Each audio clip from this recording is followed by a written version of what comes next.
Now you can attach your buttons. I hate hand sewing. Why can't I do this on the machine? Hello, I'm Allie, the Literary Sewist, and yes, you can sew buttons on with your sewing machine. Although I personally think everybody should know how to hand sew a button, I kind of prefer doing it on the sewing machine. They're a little bit stronger and it's just a little bit faster. Now you can sew one on with a button foot for your sewing machine, but let me show you how to do it without one.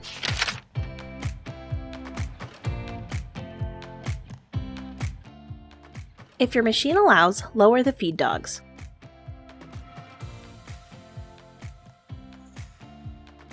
Next, remove the presser foot. Leave the shank if you can.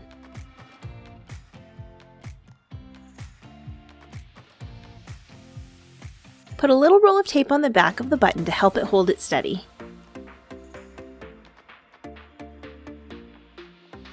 Set your machine to the zigzag and center the button with the needle. Make sure you use the same side of the holes with the side of your zigzag starts with. Use the shank to hold down the button for additional security.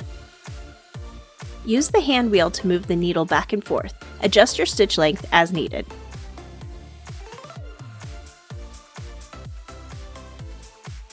You will want the needle to move freely between the two holes without hitting the button. Once you have the settings adjusted, use the foot pedal to run the button through 10 to 12 stitches. When you're done, flip the fabric to the back side. Tug the ending thread until you see a little loop form. This is the thread end from the top. Pick this thread and pull it all the way to the back.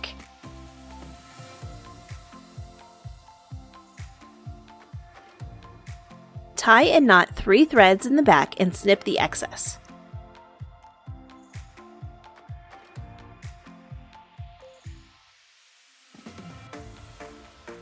Snip the starting thread at the top and you're all done.